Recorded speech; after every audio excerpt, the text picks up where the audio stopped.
I'm Tigerhite, and I'm here to make WWE Raw and Pro Wrestling Majestic again. Now this, was it as good as last week? No, but how can you follow up from last week's Raw? That was a really good Raw, but this one was just as good. The crowd made the show. God, I don't know what was in there, Kofi. I have no clue, but whatever it was, it's working.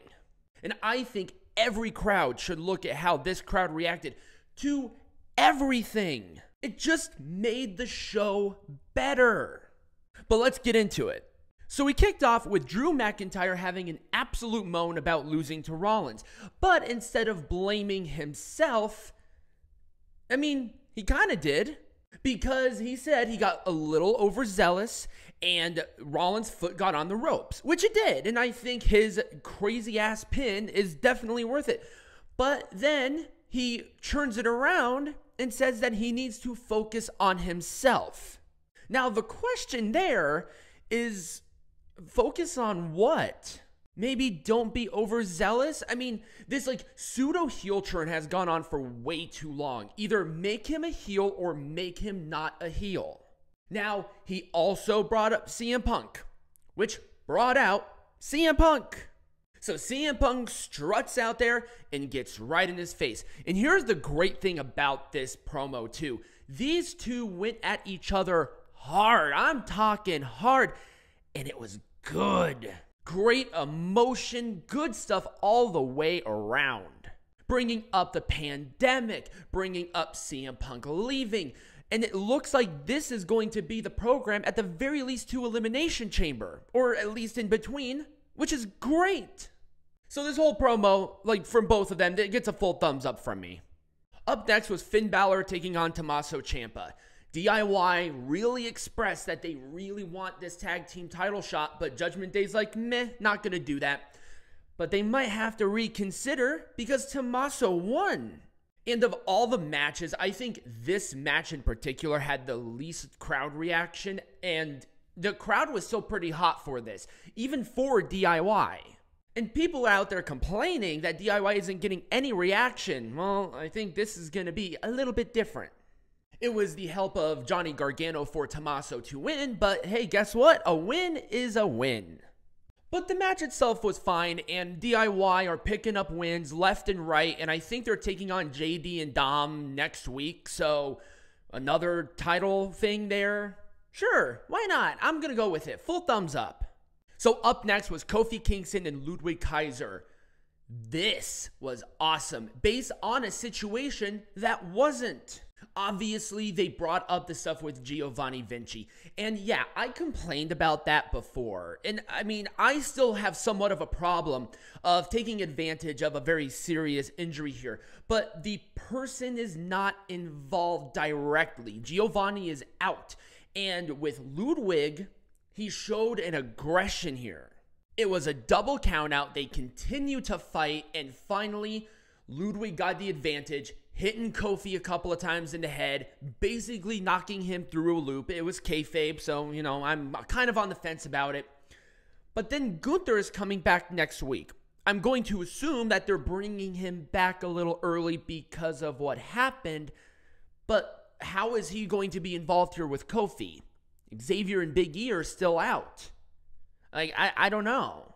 Anyway, I like the story told, but at the same time, I'm not the biggest of fans. I still do not like bringing in serious injuries and having them incorporated into a storyline.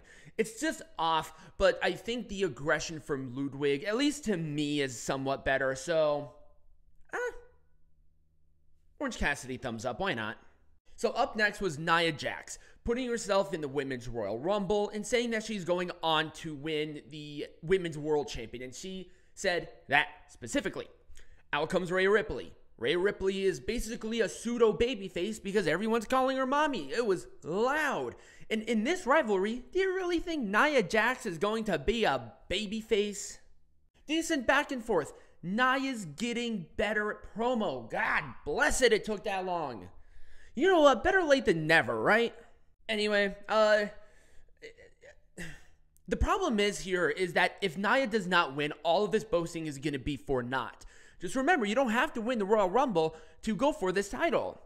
They will most likely book an Elimination Chamber match. They do that all the time. So, I'll give it an Orange Cassidy thumbs up. Why not? Oh my god, these women fucking crushed it, guys. Women's Tag Team Championship match. We have Katana Chance and Kayden Carter taking on Chelsea Green and Piper Niven. Their original match was perfectly acceptable. This match was good. The crowd was hot. This is where I noticed the crowd, and I'm like, holy crap, this is the entire complexion change. And this is what the women's tag division needed right now. Just good, straight up matches. It felt like a title match. Thank God. And it was the keg stand, that's what they call that spinning splash thing, for the champions to defend. Perfect. Full thumbs up from me. Up next was The Miz taking on JD McDonagh. What is with the eyes? Like, why are they hyper, focused on the eyes? I'm assuming it has something to do with marketing, but this is just creepy. At least change his picture on the WWE website. That shit is ass. No, seriously, go to the WWE website, find JD McDonagh on their superstar section, and it is horrendous. And then there was R-Truth shenanigans in this, and I'm going to talk about R-Truth and his promo in a different video because I'm sort of strapped on time here, and also that deserves its own short. So keep an eye out for that, but this was fine. Skull-crushing finale for the win. R-Truth is celebrating in there with The Miz, which is kind of weird, but whatever. I like the match. Orange Cassidy thumbs up. So up next was Seth freaking Rollins coming out for a promo. Did he really say anything? Not really. Other than, oh, I'm going into WrestleMania as a champion possibly, because he never was. But then out comes Jinder Mahal, which I was surprised about. Do I like Jinder Mahal being pushed like this? Kind of. The guy is putting in work. And also now there's going to be a World Heavyweight Champion match next week between these two. There were a lot of people complaining about that. People need to calm down. It is a match on Raw. It will most likely be good, too. Anyway, they attack each other. Jinder runs off. There you go. Kind of a lazy way to kick off a mini feud, but you know what? It gives Rollins something to do other than going in there and talking. So, Orange Cassidy thumbs up. Our next match was Otis and Ivar, because Akira Tozawa cannot keep his head on straight and he's challenging Ivar, but Otis stood with him. These two have some sort of chemistry. I was like, oh my god, this is good. Haas versus Haas matches can be really hit and miss, so this one was definitely a hit. I liked it. That power slam catch thing that Otis did is absolutely incredible. This guy is really effing strong. But it was the moonsault for Ivar to win. Nobody looked bad. I had a lot of fun watching it. The crowd did as well. So I'm going to give it an Orange Cassidy thumbs up. And in our main event, street fight match, Cody Rhodes, Shinsuke Nakamura. This has to be the blow-off. It has to be. And they went all in with this. This was really, really good. I loved all of it. It just was a good Raw main event, and sometimes that is totally okay. I mean, it's Raw, people. Not everything can be spectacular, but this was good. And it was a crossroads for Cody to win. Shinsuke did not look weak. Cody continues his momentum going into the Royal Rumble, and for me, it gets a full thumbs up. But that was Raw. Let me know what you thought about not only my review, but also Raw in the comments right over here next to me or under me, depending on where you're watching this. Subscribe to the channel, follow the channel, become a patron, get hats, and let me know about the new mic. I got an adjuster, and I think it's working out pretty well. But as always, be majestic.